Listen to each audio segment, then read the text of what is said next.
The mountains remember. They keep the weathered planks, the pressed flowers, the last lines scrawled on a calendar. Tonight, they remember 9 houses and the people who passed through them. What you are about to hear is reconstructed from interviews, police reports, and the recordings that survive. Names and certain details have been changed to protect the vulnerable. The evidence is uneven. Some of it is a file that will not play. Some of it is a photograph that appeared where it shouldn't. What ties these accounts together is place, abandoned houses in Appalachia, where memory and neglect live in the same rooms. Before we begin, a brief content note. These stories include accounts of disappearance, confinement, and other human cruelty. I will not linger on details meant to shock. Where people were harmed, we treat those moments with restraint. Also, and I must be clear, we do not encourage or instruct trespassing. If you come across a derelict property, do not enter. Report what you find to authorities and keep your distance. If you like this kind of reporting, subscribe to Fear Files for more reconstructed true accounts. Now, listen. Lydia remembers the Ridge House from the edge of childhood. Everyone in town had a line they wouldn't cross, and the Ridge House sat just beyond that line. White paint peeling like old paper, one window boarded at an odd slant, a weather vane rusted into a somber tilt. The kids called it the house that waited. Lydia and her friend William used to drive past when the moon was flat and low, daring each other like the rest of them. One summer, when they were older and curiosity had the sharper teeth of someone who knew the difference between risk and consequence, they decided to go in. They walked up the sagging steps under a sky so full of insects it hummed. The porch smelled of old tobacco, of damp wood, of a soap Lydia couldn't name but now hears in her memory like a chord. Inside, dust lay in drifts that caught at the light. A calendar stuck to the wall at an impossible date, May, a year someone had stopped writing. There were family photos on the mantel, faces blurred by time. A music box sat on a dresser, small and ornate, lid chipped. They did not plan to take anything. They planned to see, to mark the house as one more notch of the town's stories. The music box wound when William touched it. The tune was thin and soft, like a lullaby somebody forgot. Lydia says she knew, in that first minute, that the house was not only abandoned, it had been interrupted. Plates still sat on a table as if someone might return. There was a coffee cup with a ring of mold along the lip. In the hallway they found a child's shoe, half hidden beneath a rug, cleaned as if someone had been trying to hide it from sunlight. They moved toward the attic because that's what you do. The attic stores the last layers of a life. The narrow stairs groaned, and the air grew colder with each step. Lydia remembers the sound first, soft, measured, the exact cadence of footfalls on a floor that in places should not have been able to bear weight. She told William. He laughed to keep his voice even. The music box below continued to play, a thread between them and the empty parlor. At the top of the attic door, the wood was warm as if a hand had only just left it. William insisted on opening it. Lydia says she hesitated, because in the corner of her eye she could see a shadow that did not belong to either of them. They pushed the door and found a small room with a single bed, sheets folded, a child's drawing thumbed to a wall. The air smelled of lavender and something metallic, the way the mouth tastes before a storm.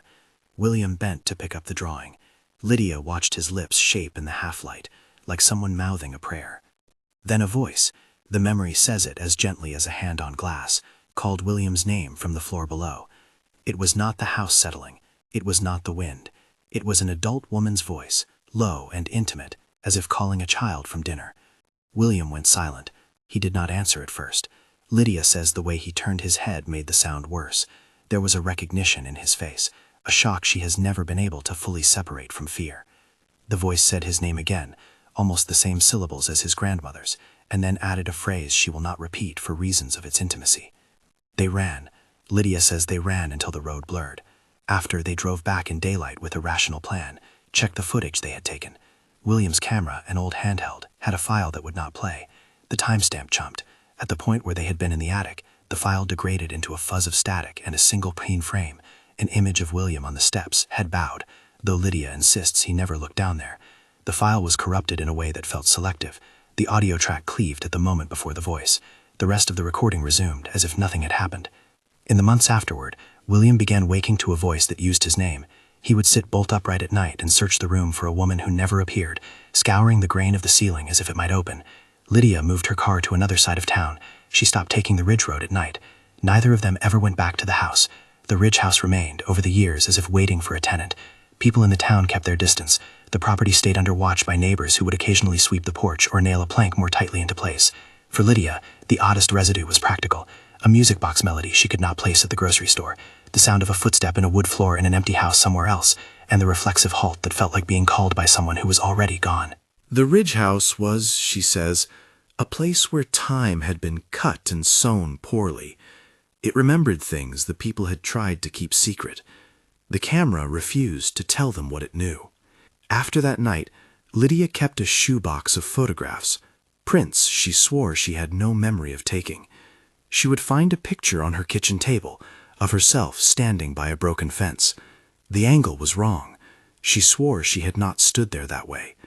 She regarded them like proof of a life she had been living in the space between dreams. We asked Lydia if she thought the house followed her. She laughed without humor and said, "The house remembers. Maybe sometimes I walk into its remembering." Her account ends not with an explanation, but with a photograph she keeps wrapped in tissue. It shows William at the top of the attic stairs, looking past the camera, toward something out of frame. The image is crisp. The audio for that moment does not exist. There are moments when a place keeps its people. There are other moments when people keep their places. Lydia's two experiences at different houses threaded the earliest pattern of this series. The domestic artifact, a music box, a photograph, refusing to be neat evidence, and media that fails precisely when it would be most useful. The next house came to light years later, through pictures that belonged to Lydia but appeared to predate her presence. On an evening she meant only to catalog her old explorations, she found a stack of prints she did not recognize. She had been a photographer for a time, a hobbyist who liked decay and light, but the prints were not hers, or not yet. In the photographs, a shutter had caught her at angles she could not have taken, a profile where she had never been, a hand touching a banister she did not recall having touched. Each subsequent set of images increased that impossibility. On the back of one print, in a script she did not recognize, someone had written a date that would match her living room calendar 2 weeks later. At first, she assumed a prank. Then the images began to appear in places she had not been, propped on a windowsill in a diner, slid under the windshield wiper of her car when she parked at night. She would find a photograph tucked into a book she had not opened in years. The prints were always of the same house, a 2-story place with a sagging porch, and the word superintendent scratched in the old mailbox.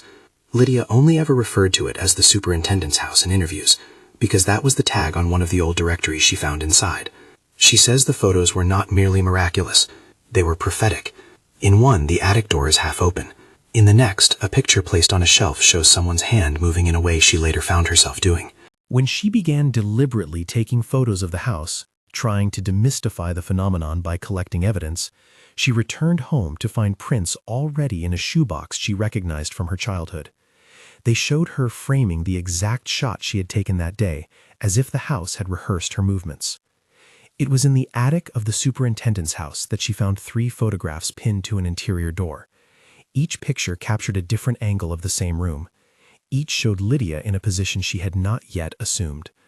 One photograph showed her standing, looking into a small locked closet. Another showed her crouched by the base of a bed. The third, the one that troubled her most, showed her looking directly at the camera, head tilted, eyes vacant in a way that did not match her reflection. She did not know where the camera had been placed to capture that perspective. At the exact moment she glanced at the door, the attic's lock clicked behind her. She turned and found the door that had been open, now closed and latched, as if someone had decided to keep her inside. Her phone had no signal. She remembers a cold that came up through the floorboards, not a breeze, but a pressure on the skin, a sensation of being observed by the timbre of the house itself. One of her friends later told her they had checked the property perimeter and found prints leading away from the house, as if someone had left in a hurry, but the attic, for a short time, refused exit. Lydia forced the bolt with her elbow. The door popped. She ran until the road ate the hill. She swears she did not hear the photographs being removed from the door. Days later, the prints were gone when she returned with a friend. The shoebox remained on her kitchen table, filled with shots of places she would later recognize as moments before they happened. The more she tried to understand, the less sense it made. She eventually quit exploring altogether. She keeps those photos locked in a box in the back of a closet. Sometimes at night she will take them out, and the images will look back like small windows into futures she can no longer claim. Lydia never offered an answer as to how a place could anticipate her movements. She only offered a line that kept returning in our interviews. It remembers me better than I remember myself. Not all houses in the mountains were merely uncanny. Some hid the most human kinds of violence. Nathaniel and Rowan took us to Miller's Fork, a place that, on paper, is just a scatter of empty foundations and a river that runs like a gray ribbon through the valley. Miller's Fork had once been a house with a family that people remembered in half sentences, a rumor about a family that left in the middle of the night, a house boarded up and left to weather. Nathaniel read like someone who had been expecting a story to be boring until it wasn't. Rowan had an easier way of showing fear. They found the house from a tip. Locals had long suspected something amiss. When Nathaniel pried back a loose board on the back porch, he found a pegboard nailed to the wall inside the pantry. On that board, someone had arranged clippings, newspaper tiefs about missing persons, a photocopied notice circled in red, the names of people scratched into the same grain as if to make permanence. A hand-drawn map had red circles stitched through valleys and county roads. There were lists. There was a notebook, half burned, whose remaining pages catalogued things Nathaniel refused to read aloud when we interviewed him. The pages, he said, contained names. They did not find a ghost in Miller's Fork. They found plans. They found evidence that indicated intention. They found doors reinforced from the inside, and a strange lock that had been welded shut and then cured by rust. The basement, which the townsfolk called the lower room, had been gutted. The floor had been scraped in bands, as if something with weight had been dragged along the boards. The smell was the kind you taste: iron, old sweat, and the ghost of something chemical. Rowan touched the wall with gloved fingers and said it felt wrong because the dust had been swept in arcs, not brushed, as if to hide tracks. They set up a camera. Nathaniel knew enough to point it on a tripod and leave. The footage, as in other cases, became a palimpsest. For long stretches it recorded. Low light, the hum of insects, the occasional skitter of mice. Then, at the point when the beam captured a small door ajar beneath the stairs, the feed pixelated into useless blocks. There was a silence in the recording that matched the silence in the house, a clean slice where nothing could be reconstructed. But in the moments just before that glitch, the audio picked up the soft scraping of boots above them, as if someone moved across the floor with the care of a person used to not being heard. A month later, a local man, not one of Nathaniel's crew, was arrested. Police reports reconstructed from interviews indicate he had been visiting the property. Investigators found evidence consistent with the lists the pegboard suggested. Several victims were found in disconnected places in other counties. The official paperwork is careful not to say things it cannot prove. But Nathaniel told us that inside the Miller's Fork house, there were items that made it clear. Folders with notes on schedules, a small ledger with initials, and a set of typed statements that read like a ledger of human lives. When authorities executed a search warrant, the neighborhood they took over looked like a crime scene in a movie. Lights and tape and people who would not talk to Nathaniel afterward. He told us the footage had corrupted at the precise moment someone closed the lower door. He described watching a frame where a hand had reached through the aperture and removed something, and then nothing. That nothing, Nathaniel said, was the worst kind. It suggested a will to be unseen, a covering up that was practiced and efficient. For him, the house at Miller's Fork was proof of something domesticated beneath decay, a human enterprise cloaked in dereliction. When we asked why the footage always failed, he shrugged. Maybe old houses have bad wiring. Maybe something else doesn't like being filmed. He was careful with his language. Reconstructed from witness statements and sworn testimony, he would say to us, and then he would add, I don't know what to call the rest. The aftermath for Nathaniel and Rowan was not cinematic. It was bureaucratic and ugly. Interviews were filed with the sheriff's office. Reporters came and went. Neighbors closed blinds. Evidence was bagged and cataloged. What remained for them was insomnia and the uneasy sense that wherever records had been kept, someone else still kept track. The pegboard remained a photograph Nathaniel carried like a talisman of the way planning could hide inside a home's disorder. Not all the houses offered ledger books or photographs. Some of them suggested that the residents had tried to contain something. Helena and her friends found a place that looked like a church but had been stripped of pews and turned into a private room. It sat off a dirt track, its steeple leaning like a gesture at shame. A man who rented it long enough to claim it from the tax rolls had left warnings, and they were the kind of warning that will make people circle something and then walk away. They were on a weekend rental, more for the novelty than anything else, and the instructions from the owner had been blunt. Do not cross the far fence. They crossed it anyway. The inside smelled of bees and old bread. On the altar, someone had scattered jars and small packets of salt. Each jar had a name attached, little labels written in faded ink. The salt was in small circles in the floor, arranged around areas like mini fortresses. In the corners there were little collections, a child's shoe, a rusted spoon, a strip of fabric knotted at the ends. Helena remembers the sound, a hum that was not from any machine. It moved, she said, like someone counting under their breath. Her phone died, and the moment the humming came up, the screen went black and refused to power back on for minutes. When their phones restarted, they had audio files none of them remembered recording, a slow, layered sound like a choir of one voice pitched at the edge of hearing, and a scrape that might have been a nail or might have been teeth. One of Helena's friends stepped into a salt circle and felt something pull at her sleeve, a sensation like being encouraged to stand. She described a pressure that wasn't forceful, more like an invitation. The group panicked and left, but as they ran, their car keys dropped, and when they looked back from the curve in the road, the church's single window had a figure pressed against it, like someone watching them go. They told police about the jars and the names and the salt. The sheriff's office recorded it as evidence returned by a property owner who claimed to be protecting family heirlooms. The records note the jars were labeled. They do not conclude what the labels meant. For Helena, the jars were as intimate as a list of birthdays. She kept one small label in her wallet for months, and then finally burned it in a neighbor's backyard, a gesture that felt both reverent and frantic. She told us she now counts the pitch of humming if she hears it in a grocery store, as though the house taught her how to measure that noise. Helena's voice carried a kind of distrust for neat explanations. They had circles like stop signs, she said, but they weren't stopping me. They were naming what belonged there. Her friends avoided the rental listings. The church house, for a while, became a rumor people used to remind each other to pray before crossing certain fences. The jars remained what they were, small contained things with names on them, testimony to someone else's deliberate action in a house that had been left to itself. The mountain keeps lists. Sometimes the lists are marked with salt. We pause here to note a pattern that starts to firm across these first accounts: objects that outlast people, media that fails at decisive moments, and homes that hide either memory or the machinery of harm. These are not tales stitched together by fear alone. They are, in the words of our interviewees, reconstructions from items that would not, for whatever reason, be entirely legible. In each story, something resisted being recorded or being owned. There is more to come.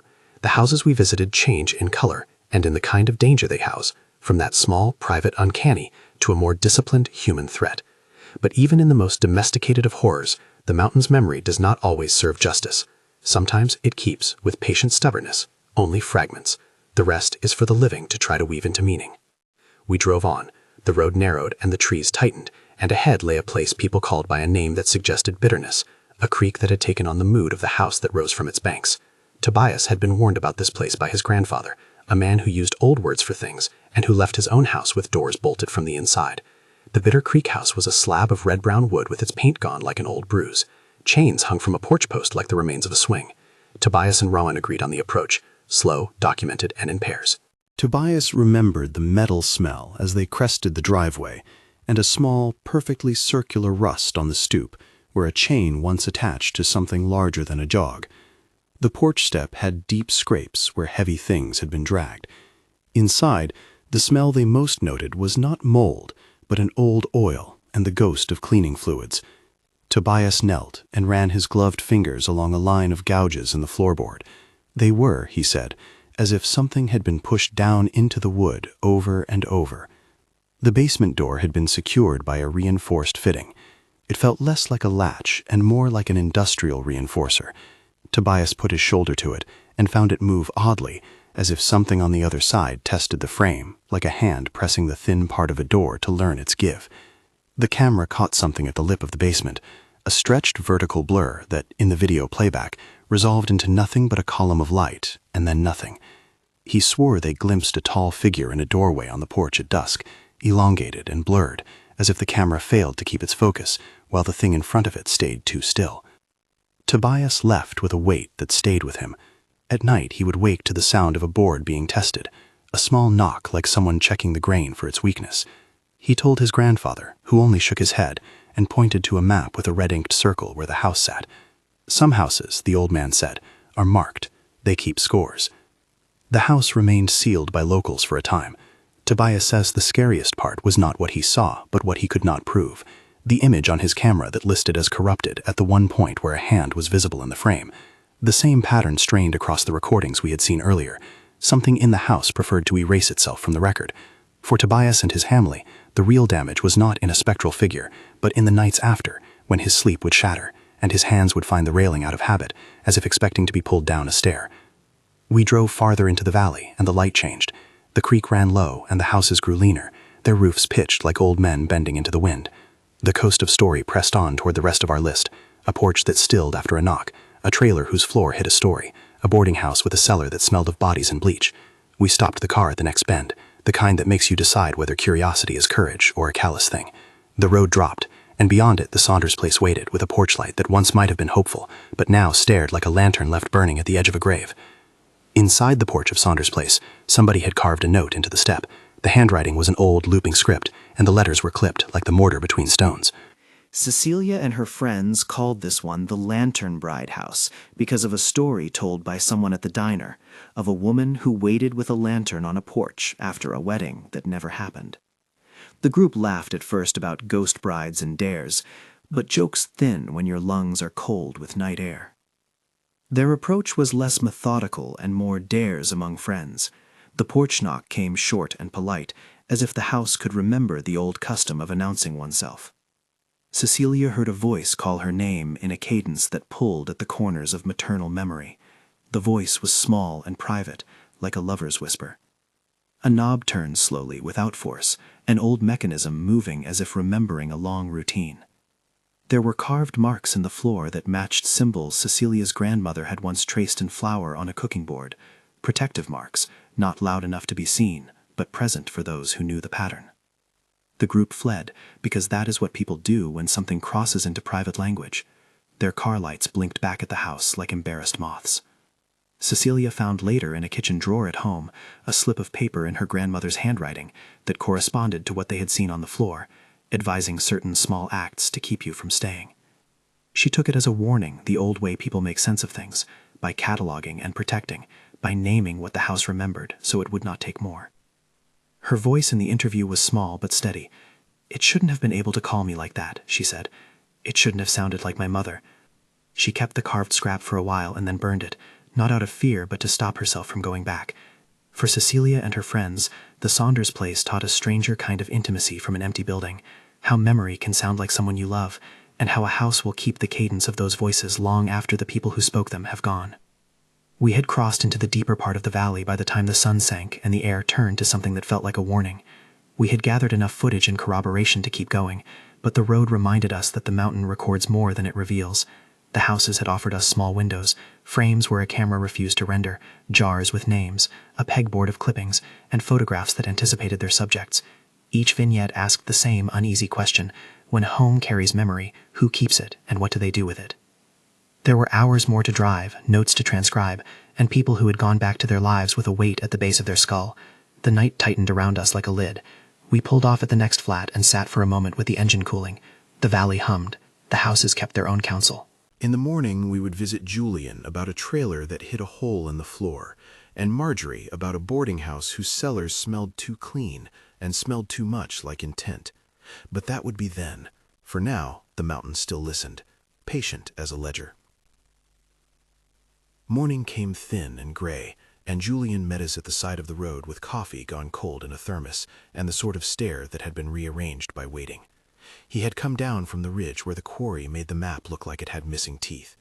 The place he wanted to show us was small and stubborn, a trailer sunk into the grass, its skirting torn, a rusted barbecue chained to a post. People in town called it a place you passed without looking. Julian's family called it a place they'd stopped saying aloud. Julian told his story as if he was assembling a model from memory, one brittle piece at a time. He and his brother Tobias used to go out on slow days, the kind of wandering that filled weekends when work was thin and grief needed flat spaces to sit in. The trailer sat near a shallow quarry pond, the ground around it pocked by long-ago truck ruts. The trailer's door was stiff but not locked. There was, Julian said, a hole in the floor just inside the threshold, small enough to be stepped around but deep enough to swallow a hand. That hole, he said, felt like an invitation to bend low, and when he bent, he saw that the wood beneath was cut out neatly, as though something had been moved in and out for a long time. The interior smelled of old coffee and the particular dust of places slept in for years. Walls were covered with handwriting, phrases scratched with a blunt object until the paint scraped away. Over and over, in slanted handwriting that blurred at the edges, someone had written the same line: "I was here." The repetition made the sentence a kind of incantation, a small insistence that both announced and tried to secure a presence. Julian laughed once, a dry thing that was not much of a laugh at all, and said that at first they thought it was kids, some bored taggers with a Sharpie.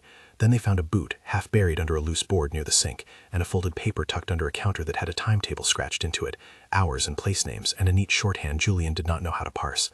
They set a camera in the trailer because that's how people try to make absences less contemptible, with light and record. The camera was small, a handheld clip to a ledge. Julian remembers the afternoon light falling wrong through the Venetian blinds, the shadow lines making the floor into a barcode. Tobias went to check the outer rim of the lot while Julian stayed to film. They were only a few feet apart when the footage began. For long minutes the camera caught the slow dust in the air, the way the light moved across the scratched words on the wall. Tobias' shape appears in and out of frame as he moves near the doorway.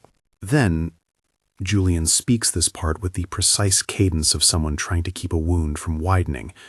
The footage shows Tobias standing in the center of the trailer. He is there in the frame 1 second and not in the next. The clip dissolves into static, and then resumes with Tobias nowhere to be seen and doors closed as if he had never been inside. They searched. Julian circled the trailer, called Tobias's name until his throat rasped. He climbed into the hole and found nothing but earth and an old rusted can. Beyond the property line, the ground was churned as though someone heavy had left in a hurry. They found a single boot 3 days later, half buried near a drainage ditch, a fresh scuff across its toe. The sheriff's office listed Tobias as missing, and the case file is careful to record what can be recorded and silent about what cannot. The camera footage was given over to investigators. According to reconstructed reports, portions at critical moments were corrupted or missing in a way that could not be explained by simple file degradation. Julian told us he had copies of his original file. When he watched them alone, some frames were present and others were not. He said it felt like looking through a book where the most important page had been torn out.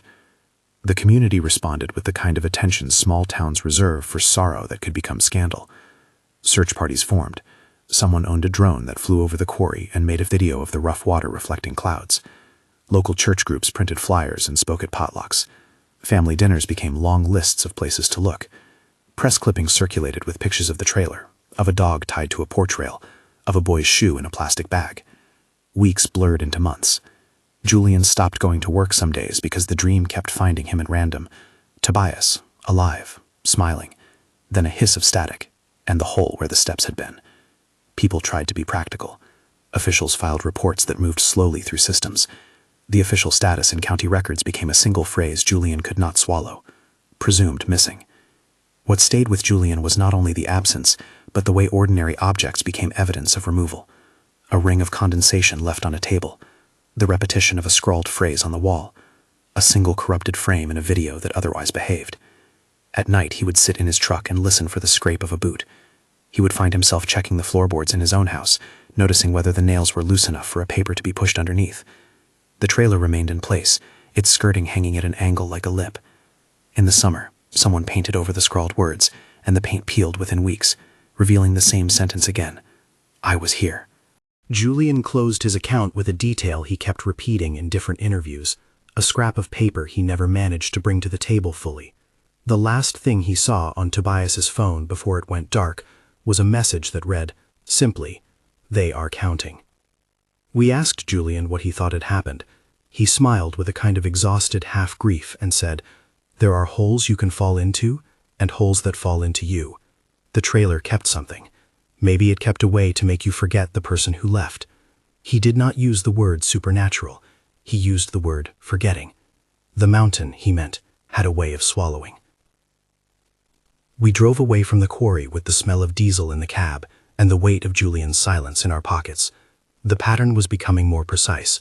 Sometimes what terrified was nothing more than the machinery of human evil. Lists, ledgers, reinforced doors, neatly hidden by neglect.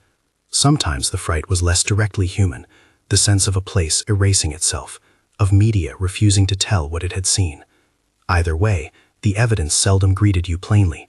It arrived as corrupted frames, as missing pages, as the jitter in a witness's voice. Marjorie's account began not on a ridge or in a trailer, but in a suburban corridor of quiet houses where lawnmowers sleep in detached garages. She worked as a home health aide.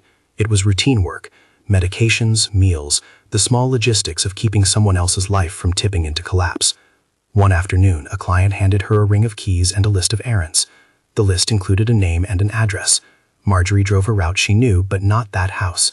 When she arrived, it looked, at first, tidy enough. The building had the long face of a boarding house, narrow porches, curtains done in neutral fabric, a single light above the front step. The owner had asked Marjorie to check on an elderly tenant who had not answered her door. Marjorie told us she had a feeling when the front door unlocked at her knock, something like the pause before a machine starts. Inside, the house smelled clean in a way that made her throat tight, not just soap and polish, but bleach and the sterile tang of industrial cleaning. Rooms that should have been cluttered were immaculate, beds made with hospital precision. Doors, however, were all secured from the outside. Locks had been fitted in ways that made entering simple and exiting difficult. Deadbolts the kind of person installs when they do not intend to leave a door open. In the basement, what she first encountered was not a ghost, but an arranged order. Concrete floor, circular marks where something had been bolted to the ground, metal rings set into the slab. There were folders. The folders were small and methodical. Papers were typewritten, then annotated by hand.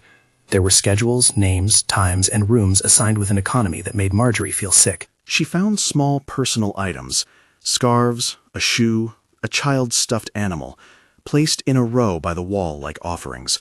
There was, she told us, a ledger.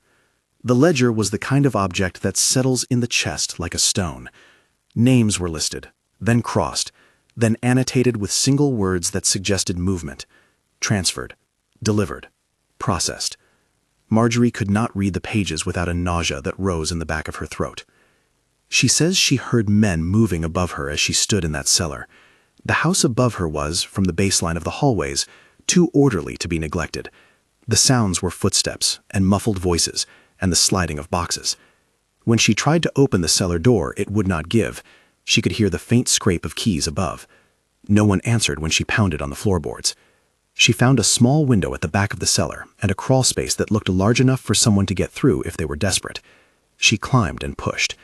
The window's glass was loose. Marjorie remembers the cold of the air when she stuck her head out, and the thud in her chest as she slid out onto the damp ground. She left behind the folders, the ledger, and the smell of bleach. She went straight to the sheriff. In the reconstructed chronology, the sheriff dispatched officers and later executed a search warrant on the property. What the police reports indicate is that when officers entered, they found rooms locked from the outside, concrete anchors in the cellar, and personal effects consistent with victims who had been held at that address. The records we reviewed show arrests were made the night of the raid. We are careful with language here. Arrests are not convictions. Court filings indicate that charges were filed against multiple individuals connected to the address. Public documents and local reporting show trials were scheduled, and some cases continued for months in different jurisdictions. Victim advocacy groups were brought in. Marjorie's testimony appears in police records as a key element in the probable cause that justified the raid. She kept the keys. She kept them because she understood the small power of proof. Metal cut to a pattern, still cold from the lock it had opened. The keys showed up on a table in county evidence for a time, then returned to Marjorie's possession as part of a victim protection order that allowed her to keep what she had taken for her own safety and healing. She told us she slept with them for months in a shoebox because they were a physical thing that had connected her to a place where people had been hidden. The aftermath for Marjorie was complicated by public attention. She had to give statements. She sat in rooms with detectives and recounted what she had seen. For months afterward, she would start at the sound of a key turning in a door. She took long walks at night to try to move a body that would not stop remembering. The raid had exposed a network that stretched beyond one derelict house. Prosecutors pursued charges. Some defendants pled, some cases dissolved, some were moved to other jurisdictions. The public records show a mixture of outcomes. For Marjorie, the important thing was the way the house had used domestic order, tidy rooms, neatly made beds, the smell of bleach, to hide an arrangement of harm. It was not a haunting as much as an architecture of cruelty, and the most horrific thing about it, she said, was how ordinary everything looked. Marjorie burned the ledger pages she had managed to copy. She did it in the yard and watched the smoke rise like a promise she could not keep. She has since worked with a support group for those who find themselves in proximity to harm. You don't go into these places because you're brave, she said. You go because someone asked you to. Sometimes you're the one who finds what someone else wanted to keep out of sight. She holds the keys now, in a small box in a lockbox at her sister's house. She told us she keeps them partly as proof and partly as a reminder that ordinary architecture can be designed to do unspeakable things. After Marjorie, we slowed our pace because the valley seemed to be tightening into itself. The houses had shown us a range of capacities, the uncanny and the cruel. They had offered us corrupted footage and ledger books and jars with names. The mountain's memory was not morally neutral. Sometimes it remembered the cruelty, sometimes the tenderness, sometimes just the fact of someone having existed. At the next house, the memory turned inward again, folding family into property and property into story. Rowan's inheritance case arrived like a proverb. You think you are reclaiming an old life, and you move into something that has been set down on top of yours. He had inherited the house from a relative whose name came up in documents as executor and local folk as the last of his line. The house sat on a slight rise, white paint flaking where the sun had fingered the boards for years. On first inspection, it seemed staged for sale, every room arranged to suggest absence rather than eviction. Curtains were crisp, an old armchair sat at an angle as if someone had just stepped away. There was a neatness that felt like someone had tried to tidy sleep. Rowan walked us through the house as if negotiating a landmine. He had inherited more than timber and tiles. He inherited a history. On a stair landing heading upstairs, someone had tacked a sheet of lined paper into a square frame. On it, a sentence had been written again and again in a looped, childish hand. Do not forget. The repetition drew a rhythm to the house like a heartbeat. There were other small things, toys arranged as if awaiting a child, journals in a drawer with a father's hand scrawling dates and lists, grocery items, birthdays, and then deeper in the pages, longer, softer notes. One journal entry dated years before read in part, "The house remembers us better than we remember ourselves." Roland told us he tried to treat the house as property at first, fix a gutter, paint a rail, but he quickly found the space resisting his neat plans. Doors that were closed in the morning would be opened by dusk. A key he swore had been lost would appear on a counter. A locked closet would one day be found unlocked with a child's drawing propped inside. He found photographs in places they could not have been put. On the mantel, a photo of the kitchen he was painting, taken from an angle he hadn't stood. He had the kind of skepticism that comes from living around people who told stories for a living. He was also the kind of person who noticed that things did not line up. He read deeper into the journals and found a voice that addressed the house as if it were a living ledger. The handwriting shifted. Some entries were practical, lists and instructions, and then one longer paragraph that bent into the kind of sentence that sits in a person's head long after they have read it. It suggested a ritual of naming and anchoring, of writing names and putting them in jars, the way Helena had described. There were careful instructions about preserving things. There were lists of objects to be left in certain rooms. The last entry in the journal, the one that made Rowan go quiet at lunch, read, "When we leave, the house will keep a piece of us. Make sure it is the piece you would want it to remember." It was in the child's room that Rowan found the strangest evidence. Journals in a man's handwriting, a father's neat loops, but the content was a child's pacing. Drawings, a list of the names of imaginary friends, and then a lamina of dryness, a note that said, "The house will not let us go if we are not careful." Rowan's hands shook when he showed the pages. At night, the house seemed to rearrange things in small, domestic ways. Photographs he swore he'd left on a shelf would turn up on the front step.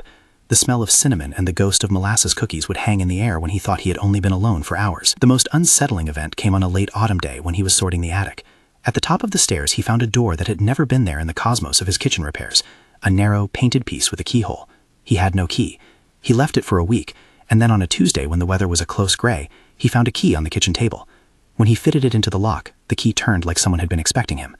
The door opened into a small chamber with a single framed scrap of paper pinned to the wall. The scrap had a child's handwriting circling a sentence. "The house remembers me." The light in that room swung briefly, then steadied as if it always had been. After that, small things accelerated. He would take a photograph of his living room, and in the next hour find an identical image slipped under his windshield wiper. He would set down a book and return to find it open to a page he had not yet read. A light bulb would flare and then behave like a fault in the wiring, while the rest of the house remained calm. Rowan described the phenomenon as less like a haunt and more like an insistence. The house had catalogued him, and now performed that catalogue in small loops around his life. He sold the house within the year. The sale was quick, the sort of transaction that happens quietly in towns where stories move fast. He told us he thought selling would close the chapter. It did not. He threw the last of the journals into a box and took them to a friend who lived in another state. Months later, a photograph arrived in the mail. One of the journals on a coffee table in a house across state lines. The scrawl of Rowan's handwriting visible, and on the back, a note written in a different hand. Found it in the attic. Rowan kept the journal anyway. He kept the small framed scrap that said, "The house remembers me," in a wooden box under his bed. On certain nights, he said, he wakes and feels the floor under his feet, as if his body remembers the house's steps and not the map of his own home. He described selling the house as a kind of negotiation. You can sell walls, he said, but not always the patterns they have worked into your mind. By the time Rowan finished, the car smelled of wet leather from the seats and the long road behind us. We had visited 9 places and heard 9 ways the mountain keeps. Some of those ways were practical and human. They were ledgers and criminals, and the careful bureaucracy of cruelty. Some were quieter and stranger, photographs that anticipated the future, music boxes that outlived their owners, jars with names, a child's repetition pinned to a stair. Across stories, the same problems presented themselves: evidence that refused to hold, moments recorded and then excised, objects left behind like evidence and like vows. Media failed us in the same way again and again. Files corrupted at decisive moments. Audio ran into dead air where a voice should have been. Frames of film simply missing. I asked our interviewees, those who had gone back to their lives, those who had tried to sleep, those who had kept journals, what they thought the mountain was doing when it remembered. Was it a memory like a person's, an accumulation of small acts and names? Or was it something else, some physical logic of wood and water and cold that made the past return in patterns? Answers varied. Nathaniel would say it was a ledger, someone or something keeping tabs. Helena insisted the house was naming what belonged there. Lydia said only that sometimes a place remembers you more acutely than you remember yourself. Rowan thought the house kept pieces of its owners like a taxidermist would keep feathers. We cannot offer a single theory. The evidence is, by its nature, partial. That is the central constraint of what we do here. We work with the fragments people hand us: photographs, damaged footage, police reports, and try to assemble a stitched narrative that holds as much as it can without pretending to completeness. Where the legal system could arrive at one kind of closure, arrests at Miller's Fork, a raid on the boarding house, other accounts remain unresolved. Julian's missing brother is officially presumed missing. Lydia's corrupted file remains a single frame of a man looking away. Rowan sold his house and still keeps a scrap of its memory in a box. For some families, the mountain's ways are closure. For others, they are the source of the question. There are patterns worth noting beyond the personal. One is the use of domestic ordinariness to conceal. The boarding house that smelled of bleach and the superintendent's house with its arranged furniture both used the language of home to hide or stage. Another pattern is intentional containment: rings of salt, jars with names, protective carvings, measures that are not always protective in the ways one expects, but are acts that mark a house's interior as a site of ritual or control. A third is the media failure: cameras that chop away the moment, audio files that mute at the exact point a voice appears. This last pattern functions as both symbol and practical frustration. Symbolically, it suggests some agency that resists being recorded. Practically, it infuriates investigators and families who would otherwise have more to work with. The human cruelty we documented is the most easily stated danger. A place left to rot can become a hiding place for tasks people would not want known. But the uncanny elements of these houses, the way photographs first anticipated events, the way music boxes played after people left, are harder to categorize. We present both kinds of evidence with the same care, because both kinds changed lives. Each story changed someone enough that they left the Ridge Road, swapped shifts at work, burned a scrap of paper, kept a set of keys in a shoebox. Some of the people we interviewed returned to normal rhythms after some months. Others did not. William still wakes sometimes to a voice. Lydia keeps photographs wrapped in tissue. Nathaniel carries a pegboard photograph like a proof that planning can hide in chaos. Marjorie joins a support group. Julian drives past the quarry as if testing whether the road will remember to swallow him. Many of them described a time in which they stopped being curious and started being careful. That is, their lives narrowed around small safety practices and a set of boundaries they had learned to respect. We are mindful, always, that telling these stories comes with responsibilities. Details have been changed to protect identities. Where legal processes were involved, we relied on public records and the accounts people were willing to give. Where outcomes were unclear, we labeled them unresolved. We avoided graphic depictions of harm because sensitivity to victims is essential in stories that touch on disappearance and exploitation. If this episode leaves you with anything, let it be that curiosity can be a doorway that sometimes needs to be closed. If you encounter a site that looks abandoned, contact authorities rather than entering. If you have information, pass it through proper channels. We do not endorse trespass of any form. There is also a deeper ethical question these accounts force us to confront. What do we owe places that remember? The Appalachian houses we visited function as both archive and trap.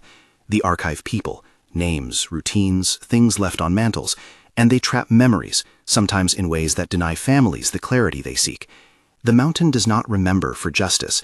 It remembers because time and neglect preserve fragments. How those fragments are read and acted upon is entirely human. Before we close, a practical note.